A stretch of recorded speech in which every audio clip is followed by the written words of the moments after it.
보호하심이라는 제목으로 이 시간 말씀을 드리고자 합니다. 엘리야는 기도의 사람이죠. 그가 기도할 때 3년이 더 된 그 기근이 끝이 나고 비가 내렸어요.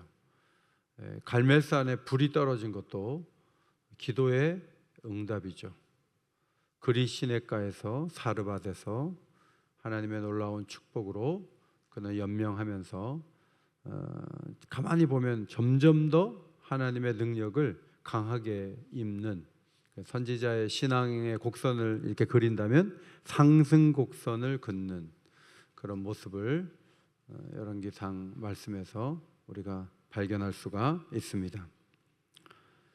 하나님께서는 불로응답하실 때 통넷을 3번 물을 부어서 도랑을 파고 인위적으로 불을 지를 수 없는 그 상황을 만들어 놓는, 거기에 제단 돌까지 그다음에 물까지 다 핥으면서 번제물에 임해서 모두가 참 하나님이 누구신지를 강력하게 드러내셨습니다.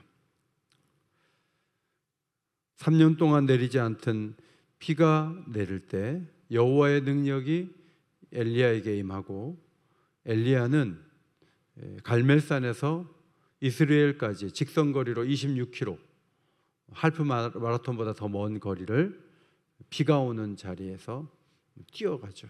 뒤에 아방을 태운 마차가 오는 거예요. 26km를 단숨에 쭉 뛰어갔어요. 마라톤 선수도 아닌데 하나님의 능력이 임했을 때 아합에게 무언으로 얘기하는 거죠. 불을 보셨죠. 지금 비가 내리죠. 이제 통치를 제대로 하셔야 됩니다. 왕에게 끊임없는 메시지를 전하면서 하나님의 역사를, 변화를 꿈꾸면서 그는 앞에서 달렸습니다. 세상은 만만치가 않아요. 자신들이 갖고 있는 권리와 권한, 위상을 세상은 빨리 내놓지 않죠. 그 자리에 하나님이 서셔야 되고 말씀이 서야 하지만, 말씀을 무시하던 자들은 그 자리를 계속 지키기 위해서 고소하는 것을 오늘 말씀에서도 발견하게 됩니다. 아합이 이세벨에게 불이 내렸어. 그리고 선지자들을 다 죽였어. 하나님이란 말을 하지 않고 기적을 말하고 변화를 얘기한 것 같아요. 이세벨은 하나님께 감격한 얘기를 듣기보다는 엘리야를 죽여야 이 세상이 좋아지겠고 450명이 죽었다 할지라도 또 세우면 되니까, 그러나 엘리야의 하나님이 이 나라를 다스리게 해서는 안 된다, 이런 확고한 의지를 가지고 엘리야 하나를 처단하기로 작심하게 되었습니다. 이세벨은 자객을 보냈으면 죽였을 텐데 사신을 보내서 내일 이맘때까지 갈멜산에서 죽은 선지자들의 생명과 같이 너의 생명이 끝나지 않으면 신들이 내게 벌을 내리는 게 좋겠다 하고 맹세를 하면서 왕후가 지금 칼을 갈고 있다는 사실을 통보하게 되었습니다. 그 통보와 함께 이세벨은 여전히 권력은 나한테 있고 너는 초라하다는 사인을 보냈던 것이죠. 사실 엘리야의 공을 우리가 생각해 보면 19장만 빼면 엘리야는 굉장히 위대한 인물로 남고 흠없는 사람으로 남을 수도 있는데, 엘리야가 이 여성의 위협 때문에 전전긍긍하면서 도망을 치죠. 그리고 하나님 앞에 죽는 것이 낫다는 기도도 드리고, 그래서 성령의 감동으로 쓴 책이 아니라면 이 부분은 감추고 싶은 거예요. 그러나 하나님께서는 그렇게 강했던 엘리야조차도 무너질 수 있다는 것을 우리에게 보여주시면서, 우리 중에 그 누구도 나는 영적으로 굉장히 온전하고 준비가 되어 있고 하나님을 뜨겁게 사랑하기 때문에 나는 절대 좌절하지 않습니다, 그렇게 말하지 말고 항상 영성을 구비하고 하나님의 도우심을 입어 살도록 성경은 우리들에게 교훈하고 있습니다. 열왕기상 18장 46절, 여호와의 능력이 엘리야에게 임하매. 영어 성경에 hand라고 되어 있어요. 그래서 제가 히브리어 성경을 보니까 히브리어 성경에 손이라고 되어 있더라고요. 그걸 능력이라고 번역한 거예요. 하나님의 손이 엘리야에게 임했을 때 그가 허리를 동이고 이스라엘로 들어가는 데까지 아합 앞에서 달려갔더라. 막 달렸단 말이죠. 여러분, 하나님의 손은 그분의 능력과 축복을 나타내는 거예요. 에스라 8장 31절에 우리 하나님의 손이 우리를 도우사 대적과 길에 매복한 자의 손에서 건지신지라. 그 다음 구절, 하나님의 손이 매복한 자의 손에서 건졌다. 사도행전 11장에 주의 손이 그들과 함께 하심에 수많은 사람들이 믿고 주께 돌아오더라. 여러분, 하나님의 손이 언제 임했냐면 엘리야가 두 무릎 사이에 얼굴을 받고 넣고 기도하는 거예요. 그때 하나님께서 이 종을 영화롭게 하시고 기적적으로 떠받쳐 주신 것입니다. 하나님 앞에 무릎을 꿇는 것이 하나님의 역사가 일어나는 계기가 되는 거죠. 기도 없이 하나님의 손을 기대하는 것은 착각일 수 있어요. 금요일에도 많이 모여서 기도하는 것 얼마나 감사한지 몰라요. 새벽에도 모여서 계속 기도해요. 목사님 일주일에 한 번이면 됩니다. 천만의 말씀이에요. 기도는 매일 해야 돼요. 매일 하나님 앞에 기도해요. 왜냐하면 하나님의 손이 우리를 붙들어 주실 것이기 때문에 하나님을 구하면 하나님의 손으로 우리를 붙잡아 주실 줄 믿습니다. 하나님의 손이 함께하는 게 너무너무 중요하죠. 아합은 우상에 물든 왕이었지만 그를 존중하고 하나님으로 인해서 일어날 수 있는 걸 보십시오 하고 마차 앞에서 달려가죠. 그런데 아합이 누구한테 가냐면 이스라엘에 있는 이세벨에게 가는 거예요. 이세벨은 비가 오네, 우리 바알 선지자가 열심히 기도하니까 비가 오는 거구나 이렇게 생각했는지 몰라요. 그런데 그게 아니죠.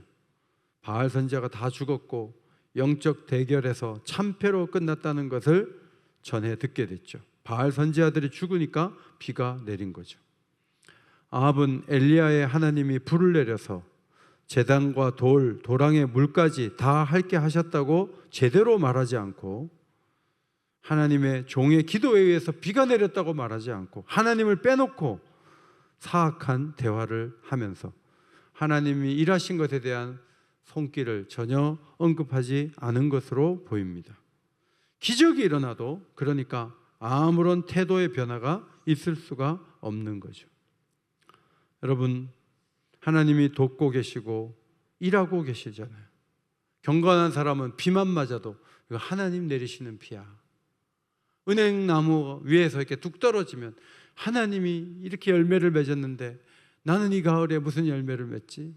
온통 하나님을 생각하면서 연결할 게 너무나 많지만 사악한 사람들은 불이 떨어져도 거기에 하나님 얘기를 빼놓고 비극적인 얘기, 보복해야 될 얘기로 다 둔갑을 시키는 것이죠. 엘리야는 하나님의 능력을 보이는데 쓰임 받지만 이세벨은 그런 엘리야는 죽어야 한다고 생각을 했습니다. 갈멜산 전투를 하기 전에 엘리야는 아합을 만나러 갔을 때 아합이 이런 말을 했죠. 열왕기상 18장 17절에 이스라엘을 괴롭히는 자요 너냐.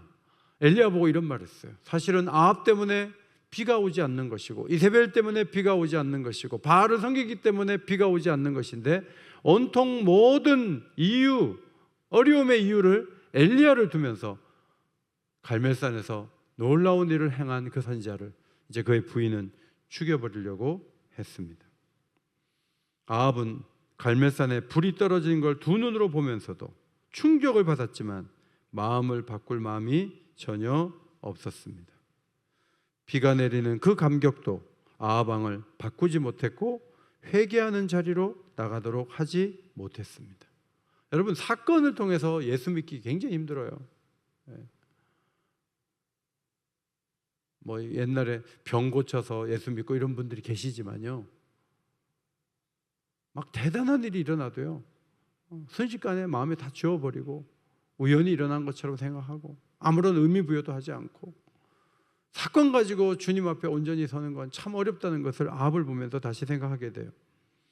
이세벨은 거만하고 하늘에서 불이 내린 그런 얘기를 들으면서도 비를 맞으면서도 요동하지 않고 변화될 것은 아무것도 없다. 불같은 성격으로 움직이죠. 아합은 그런 아내를 막지 않아요. 아합은 그냥 먹을 것이 좀 있고 포도원 하나 좋은 거 가지고 하면 웃는 사람이에요. 그러나 이세벨은 교활하고 단호하죠. 주도권을 절대 놓치지 않죠. 이때 엘리야를 제거하지 않으면 변화가 일어날 텐데 막으려면 엘리야를 이때 죽여야 된다, 이런 생각을 하고 있었습니다. 불을 내린 하나님은 어떻게 할 수 없지만 그 하나님의 종인 엘리야는 손을 봐야 되겠다. 이것이 이세벨의 생각이었습니다. 오래전에 바로가 거듭 재앙이 임하는 걸 보면서도 모세를 위협할지언정 그 하나님 앞에 마음을 열어놓고 그 하나님의 도우심을 받들어서 나라를 다스리고 싶은 생각은 추호도 없었어요. 스데반의 위대한 메시지 앞에서 그 얼굴이 천사와 같은 얼굴을 하고 놀라운 메시지를 전할 때 그 메시지를 듣는 사람들이 오히려 이를 갈면서 돌을 들었어요. 하나님이 악인을 방치하시면 그들은 타이밍을 놓치고 나쁜 일에 의욕을 갖죠. 이세벨은 새끼를 빼앗긴 사자처럼 날뛰었습니다. 자기 자신이 정한 내일이라는 시간 안에 자신이 부리는 선지자처럼 되지 않으면 내가 벌을 받는다 맹세를 하면서 죽음을 통보했는데 이것은 하나님에 대한 도전 행위였어요. 그런데 하나님께서 엘리야를 보호하셨어요. 첫 번째, 하나님의 보호하심은 이세벨이 오판하게 하신 게 하나님의 보호하심이에요. 여러분 같으면 꼭 죽이고 싶으면 사람을 자객을 보내겠습니까? 사신을 보내겠습니까? 이세벨은 왜 사신을 보냈을까요? 죽이려는 의도가 있었고 반드시 죽이려고 했지만 이세벨은 이렇게 생각했어요. 갈멜산에서 450명을 칼로 죽일 정도 되면 엄청나게 담대한 사람이다. 내가 이렇게 통보해도 절대로 도망가지 않을 것이다. 어디 근처에 어디 있을 거다. 그러니까 손을 볼 수가 있다. 내가 이런 말을 한다고 해도 절대로 도망가지 않는다. 이것이 이세벨의 확신이었어요. 그런데 그가 원래 의도했던 엘리야를 죽이는 일은 그렇게 접근하면 실패하게 되는 거죠. 이세벨이 오판하게 하심으로 하나님이 엘리야를 보호해 주신 것입니다. 헤롯도 동방박사들을 따라가갖고 그냥 아기를 죽여버리면 되잖아요. 돌아오는 길에 얘기를 해달라. 이거 헤롯의 오판이에요. 그러니까 동방박사들이 주의 사자가 나타나니까 그냥 가버리고 헤롯에게 안 오니까 예수님이 어디인지 모르니까 어느 시점에 아기들을 다 죽여버리라, 그렇게 명했던 것이죠. 사악한 아히도벨의 모략을 하나님은 후세를 보내서 어리석게 만들고 나중에 아히도벨의 모략이 채택되지 않자 아히도벨이 고향에 가서 목을 메고 죽었죠. 위협적이었던 요압도 아도니아 진영으로 섬으로 오판을 해요. 나중에 솔로몬에 의해서 죽임을 당하죠.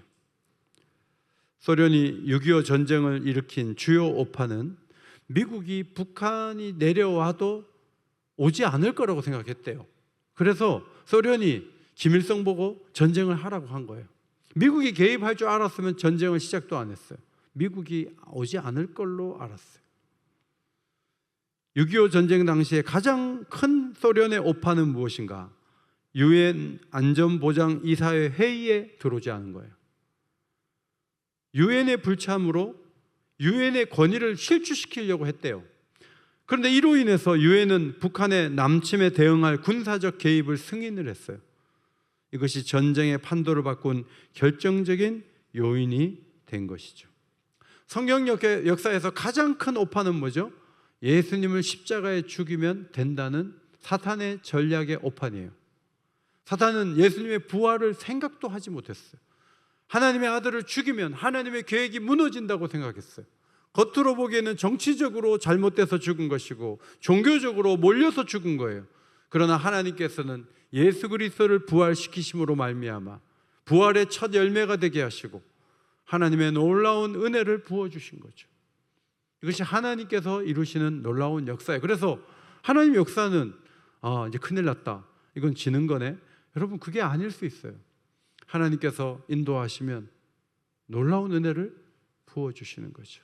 올해도 이번 주일에 이제 88세 되신 어르신이 세례를 받았어요. 오늘 6시에 오셔가지고 문답을 하면서 제가 어르신, 예수님이 오셔갖고 우리를 대신해서 십자가에 죽으시고 사흘 만에 부활하셨어요.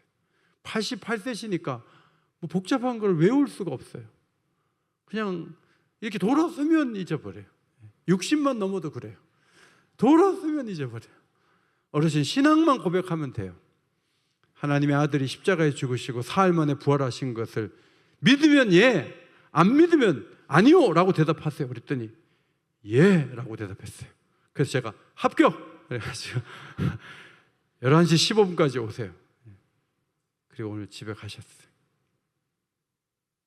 여러분, 우리가 정말 믿기가 어려운 게 동정녀 탄생이고 예수님이 3일 만에 부활하신 것이고 구름 타고 다시 오시는 것 정말 믿기 어려운 거예요. 그런데 그것을 믿게 하신 분이 하나님이신 줄 믿습니다. 그 역사적 스토리의 놀라운 은총이 그거예요. 사람들이 오판을 했다는 거예요. 십자가에 죽이면 된다. 그러면 우리가 승리다. 하지만 그들은 승리할 수 없었어요. 부활하신 주님이 승리자가 되셨고 그 승리의 소식을 전하는 교회가 승리의 공동체가 된 줄 믿습니다. 그것이 하나님의 축복이에요. 선지자는 형편을 보고 도망을 치죠. 선지자의 의무가 있잖아요. 이제 세상을 새롭게 하려고 하나님이 역사하시는데 선지자가 도망을 치면 선지자가 할 일을 누가 하겠어요? 그런데 하나 남은 선지자가 도망을 치고 말았어요. 못 보고 형편을 보고. 따라합시다. 형편을 보고. 어떤 형편? 이세벨이 자기 죽이겠다는 형편을 보고 도망을 친 거예요. 여러분, 커 보이는 권세와 분노에 대해서 생각하다가 두려움에 사로잡힌 거죠. 마음의 눈이 그냥 이세벨을 계속 보는 거예요. 이세벨이 어떻게 생겼는지 모르지만 막 화장을 많이 하고 막 화려하고 막 눈도 무섭고 막 그런 막 그 얼굴을 계속 생각하니까 마음에 두려움이 임한 거예요. 여러분, 450명 선지자를 엘리야가 죽였어요. 죽였는데 시간이 5초씩만 해도 시간이 얼마나 많이 흘러요. 그 사람들을 기돈 시내에 데려다가 다 죽였 사람이 누구냐 하면 엘리야예요. 그런데 그 담대한 사람이 내일 이맘때까지 너 죽지 않으면 내가 저주받아. 이 얘기를 듣고 완전히 좌절하는 거예요. 그리고 도망을 치는 거예요. 왜? 이세벨의 얼굴만 생각하니까, 그 형편만 보니까. 우리가 무엇을 보느냐에 따라 우리 생각이 결정되어지죠. 창세기 13장 10절에 이에 롯이 눈을 들어 요단 지역을 바라본즉 소알까지 온 땅에 물이 넉넉하니. 자꾸 그걸 보는 거예요. 그게 좋다는 거죠. 영적인 상황은 어떻게 되든지 부자가 되고 싶은 생각에 물이 넉넉하니까. 지금 주식이 막 오른다고 하는데 주식 시장을 계속 쳐다보는 거예요. 그러면 거기에 몰빵을 하고 싶을 거예요. 여러분, 뭘 보느냐가 매우 중요한 거예요. 거기에 중요한 것을 보지 않고 세상의 흐름에 계속 몸을 담으면 결국은 엄청난 어려움을 갖게 되는 것이죠. 아브라함처럼 예배드리고 하나님을 바라보는 이 귀한 친척을 가까이 두는 것이 유익하다고 생각하지 않고 눈에 보기에 좋은 데로 가는 거예요. 미국이나 캐나다나 뉴질랜드, 호주, 거기에 양들이 많고 거기 막 로키 산맥 얼마나 멋있는지 몰라요. 가면 길도 넓고 커피도 맛있고 파네라라는 빵집이 있는데 그 빵집 굉장히 맛있어요. 그래가지고 막 그게 미국인 줄 알고 막 갔다가 영적으로 막 어두워져가지고 눈으로 보는 걸 보고 가면 매우 어려워질 수 있다는 거예요. 정탐하러 갔던 12명 중 10명이 거기서 네피린 후손인 아낙 자손의 거인들을 봤다는 거예요. 그들을 보니까 거인이고 우리는 스스로 보기에도 메뚜기 같이 보였다는 거예요. 그러니까 이 전쟁은 안 된다는 거예요. 한 장관을 세우고 애굽으로 돌아가자는 거예요. 제대로 본 거 맞아요. 거인들이 살아요. 이스라엘 백성들은 맨날 뭐 먹는 게 뻔하니까 키도 작았을지 몰라요. 메뚜기 같은 거예요. 그런데 하나님을 보지 않은 거죠. 거기에 문제가 있었던 것입니다. 강력한 사람이라 할지라도 한 여자의 호령 앞에 무너지고 꺾이죠. 하루아침에 그렇게 되죠. 여러분이 어제까지 신앙 좋을 수 있지만 오늘 그냥 무너질 수 있어요. 엘리야도 그렇기 때문에. 따라합시다. 은혜와 성령으로 판단하고 행동하지 않으면 바닥을 보입니다. 네, 바닥을 보일 수 있어요. 은혜와 성령으로 판단하고 행동하지 않으면 모두가 바닥을 보일 수가 있어요. 그래서 우리가 기도해야 될 내용이 시편 119편 117절이에요. 앞에 보시고 같이 읽습니다. 시작. 나를 붙드소서. 그리하시면 내가 구원을 얻고 주의 율례들에 항상 주의하리이다. 여러분, 하나님이 나를 붙들어 주셔야 돼요. 어제도 붙들어 주시고 오늘도 붙들어 주시고, 내일은 어제 금요기도에 왔으니까 한 3일은 갈 거야, 그러면 안 돼요. 내일은 내일대로 또 나를 붙드소서. 이렇게 하나님 앞에 기도하는 것이 너무너무 중요하죠. 목사님, 이세벨 같은 그런 권력자가 목숨을 위협하면 목사님 같으면 안 떨겠어요? 누구나 그렇지. 여러분, 역사를 보면 안 그런 사람들도 있어요. 동로마 제국에 아르카디우스 황제의 부인 아일리아 유독시아라는 황제가 있어요. 그 왕후가 있었어요. 그가 크리소스톰에게 죽이겠다고 위협을 가했어요. 그런데 사신이 왔을 때 크리소스톰이 이렇게 대답했어요. 가서 나는 오직 죄만을 두려워할 뿐이라고 전해라. 나는 왕후가 얘기하는 건 두렵지 않다. 나는 죄 짓는 것만 두렵다. 그렇게 전해라. 이렇게 얘기한 적이 있어요. 루터가 보름스 회의에 가면 사형 판결을 받게 되거든요. 보름스 회의에 가지 말라고. 그래서 재판 자체가 안 되게 하라고 친구들이 막 막았어요. 루터가 이렇게 말했어요. 그 도시에 있는 모든 집의 기와가 막이라 할지라도 나는 단념하지 않겠다. 나는 가겠다. 담대하게 갔던 것이죠. 하나님이 루터를 죽지 않도록 선제후 프리드리히를 보내서 루터를 건져내셨죠. 엘리야는 140km 이상 걸어서 브엘세바, 유다 땅 밑으로 갔어요. 지금 이스라엘의 선지자가 엘리야거든요. 그래서 남쪽으로 쭉 가가지고 유다 땅을 통과해갖고 제일 밑에 브엘세바까지 갔어요. 여러분, 거기도 안전하지 않아요. 왜냐하면 유다 왕 여호사밧이 사돈이에요. 둘이서 마음이 잘 맞는 관계예요. 그래서 그냥 포로로 압송하면 바로 올라가야 돼요. 그 땅도 안전하지 않아요. 그는 거기서 사환을 남겨두죠. 브엘세바에 사환 남겨두고 하룻길을 광야로 들어가죠. 사환을 남겨두는 것도 엘리야가 누군가를 보여주는 거예요. 너무 많은 것을 보고 너무 많은 것을 느끼면 사환이 믿음이 떨어질 수 있고 어려워질 수 있어요. 내가 봤던 선생님이 아닌데 왜 이러지? 세계관에 혼동이 올 수 있어요. 자기의 짐은 자기가 지겠다 하고 사환을 브엘세바에 두고 하룻길을 광야로 들어갔어요. 그리고 하나님 앞에 기도했습니다. 4절 말씀을 같이 읽겠습니다. 4절 시작. 여호와여, 넉넉하오니 지금 내 생명을 거두시옵소서. 나는 내 조상들보다 낫지 못하니이다 하고. 자살은 하지 않아요. 하나님의 사람들은 하나님 손에 맡겨요. 그거는 위대한 거예요. 그런데 살라고 도망쳐 놓고 또 죽여달라고 얘기해요. 여러분, 피곤하고 정체성이 무너지면요, 사람이 모순된 얘기를 자꾸 하게 돼요. 어제는 이랬다가 오늘 저랬다가 자꾸 왔다 갔다 한단 말이에요. 이유가 뭐냐면 흔들리고 있으니까 일관되게 살지 못해요. 믿음으로 사는 것 같다가 저녁 되면 또 전혀 믿음이 없는 것 같다가. 왜냐하면 지금 정체성이 흔들리고 있기 때문에 제대로 기도하지 못하고 제대로 반응하지 못하는 것이죠. 그래서 평안을 잘 지키고 한 가지 길을 걸어가는 게 중요하죠. 두 번째, 엘리야를 하나님은 로뎀나무 아래에서 자고 먹게 하셨습니다. 엘리야가 잠을 자죠. 로뎀나무 밑에서 잠을 자요. 의기소침했고 피곤했고 에너지가 다 소진된 상태였습니다. 하나님께서 이 선지자를 회복시키기 위해서 잠을 주신 것은 매우 중요해요. 여러분, 너무 걱정이 많고 힘들면 사실 이게 그런 불안한 날은 잠이 잘 오지 않잖아요. 하나님이 사랑하신 자에게 잠을 주신다고 잠을 하나님이 재우시는 거예요. 그래서 엘리야가 잠을 잔 게 하나님의 도움을 받은 첫 번째 손길이에요. 오늘 저녁에 집에 갔는데 여러분 가운데 나는 베개에다가 머리를 대면 5분 안에 정신이 사라진다, 난 5분 안에 잔다, 손 들어봐요.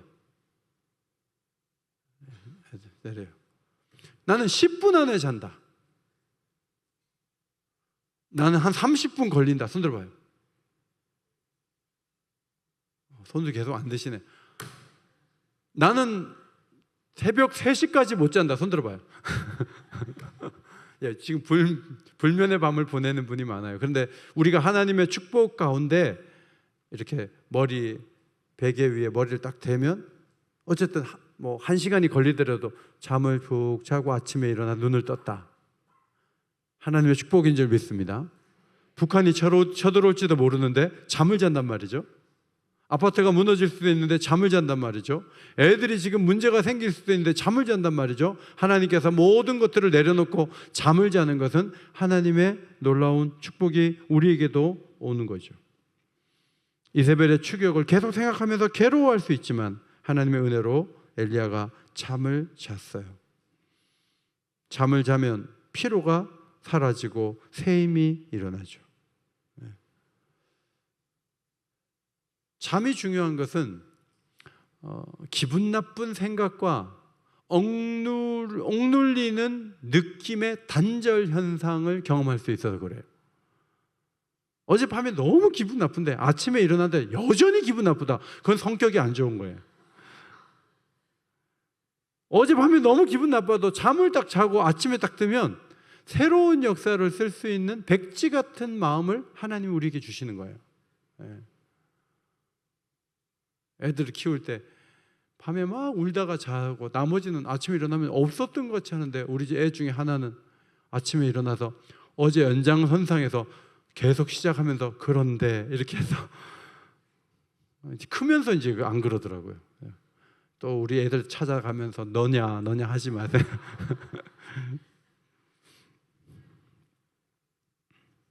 하나님은 천사를 보내어 엘리야를 어루만지시죠. 그리고 부드럽게 잠을 깨우고 가서 일어나서 먹어라. 머릿맡에 숯불에 구운 떡과 물이 있었어요.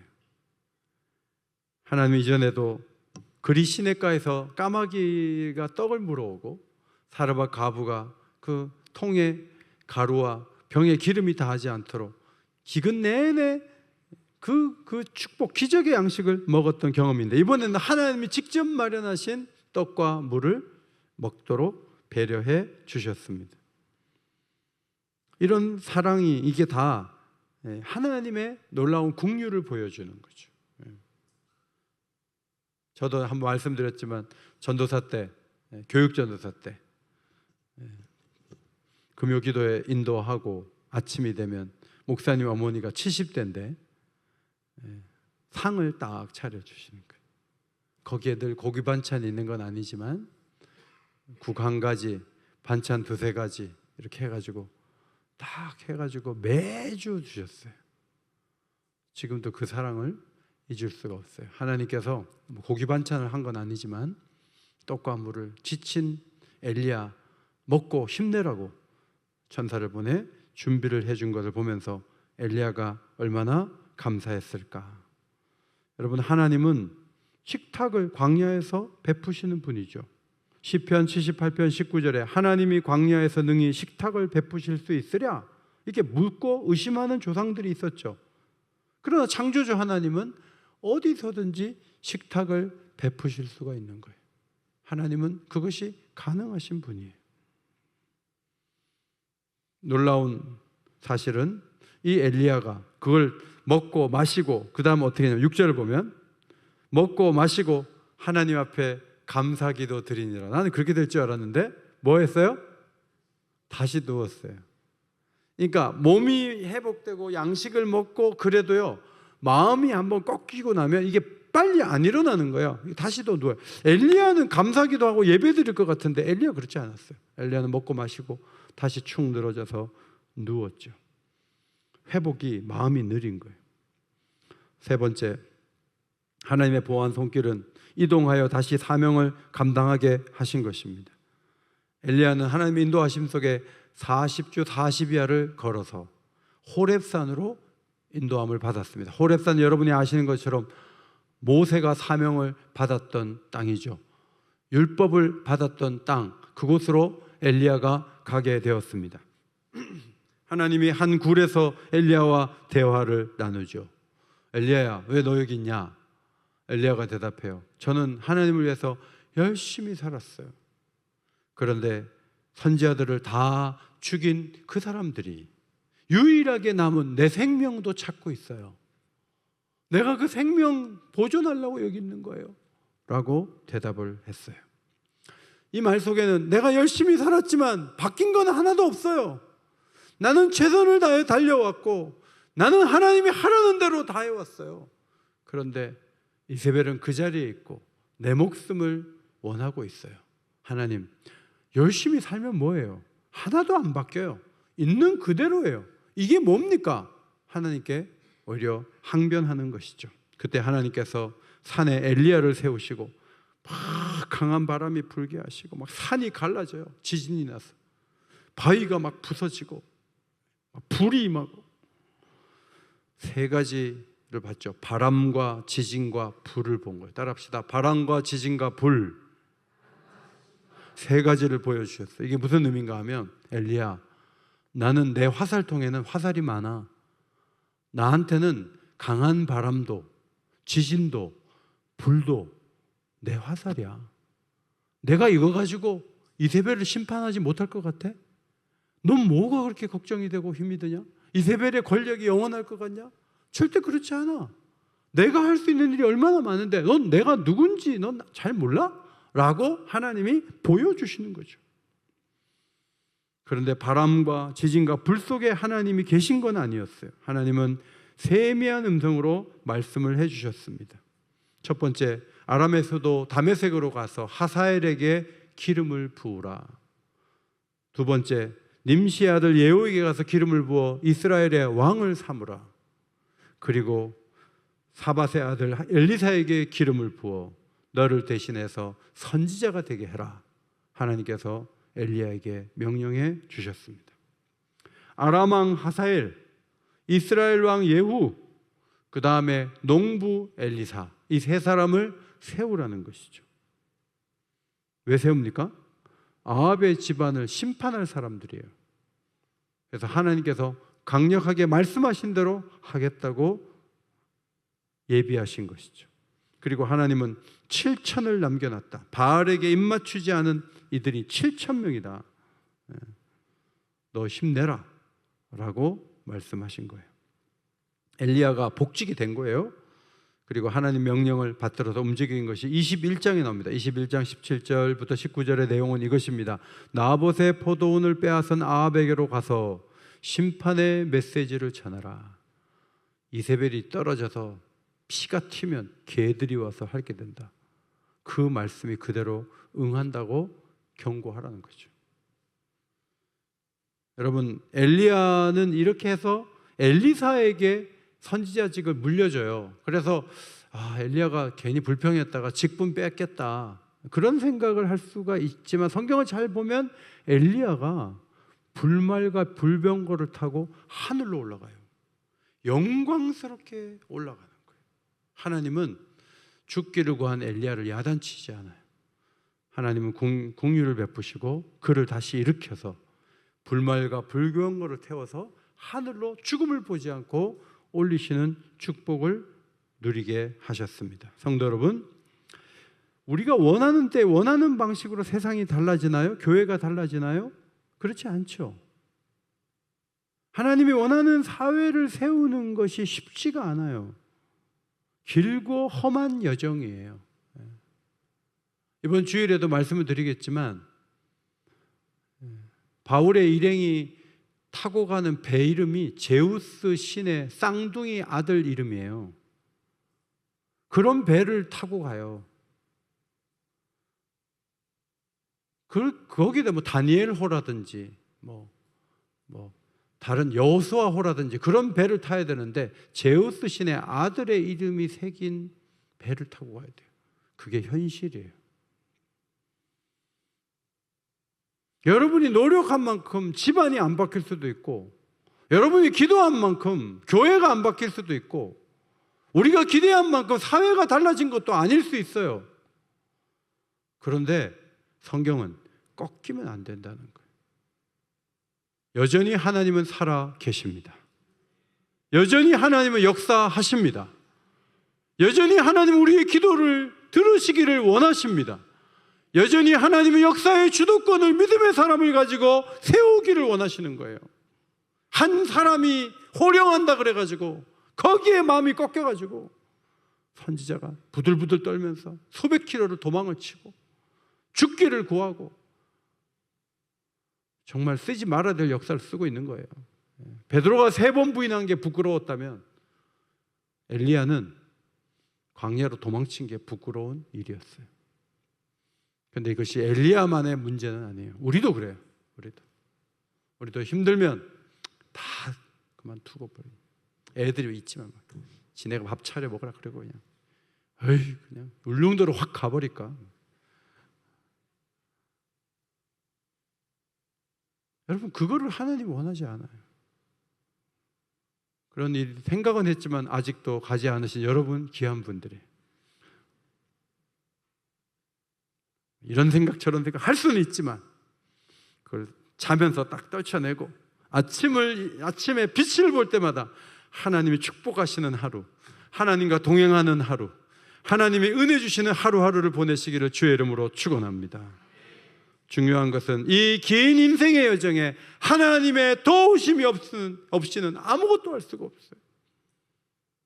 도둑이 여러분 집에 들어가다가 계획을 바꾸면서 여러분 집이 안전하게 되기를 바랍니다. 이 계획을 바꿔줘야지. 딴 집을 전향했다가 우리 집으로 들어오면 우리가 얼마나 힘들겠어요. 도둑이 막 그렇게 하다가 병원에 갔는데 병원 진단이 도둑질 할 상황이 아니고 지금 심각한 상황이다 이래가지고 도둑질 하려는 사람이 마음을 바꾸고 여러 가지 변경을 통해서 하나님의 계획을 틀어놓고 이런 일들이 없으면 우리는 매번 어려움을 당하는 거죠. 저는 오토바이 사고를 한번 당했어요. 오토바이가 제가 이렇게 어디 들어가서 T자로 나오려고 이렇게 서서 이렇게 보고 있는데 딱 와서 받았어요. 탁 넘어지고 그래갖고 깜짝 놀랐어요. 그래서 제가 그 타이밍이나 위치가 받을 장도가 아닌데, 그래서 제가 보험회사에 이 사람 좀 알아보라고. 알아보기 힘들다 그래요. 나중에 얘기가 나왔는데 이 사람이 여러 번 그랬대. 근데 어쩔 수가 없대. 보험회사에 다 처리해줘서 넘어갔어요. 제 마음속에 내가 이때까지 운전하면서 이런 사람 한 번도 안 만났는데 오토바이 타는 사람 중에 그렇게 해서 보험회사에서 100만 원, 200만 원씩 받는 사람들이 그렇게 많대요. 그런데 우리가 그런 사람을 한 번도 안 만나고, 목사님 저는 지금 40년째 운전하는데 한 번도 그런 사람 안 만났어요. 하나님이 보호하신 거예요. 그게 우연이 아니고 운전 잘하는 거 관계없어요. 와서 막 부딪히는데 어떡할 거예요. 하나님이 도와주시니까 여기까지 오는 거죠.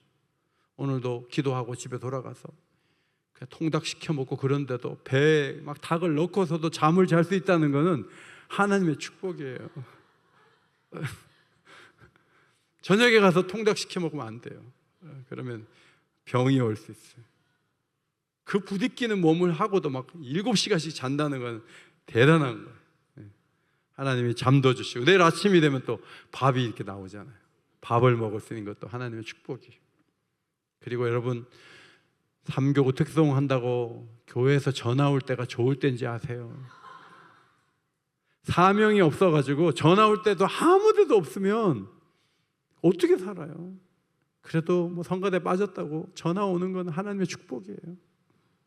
우리가 이 땅에 있는 동안에 저도 그래요. 저도 오늘 뭐 일이 굉장히 많았는데 그냥 금요기도에 어떻게든 준비. 오늘 미국에서 정말 몇 년 만에 오신 우리 후배가 왔다고 나오라고 그랬는데 제가 오늘 설교 때문에 못 간다고 못 갔어요.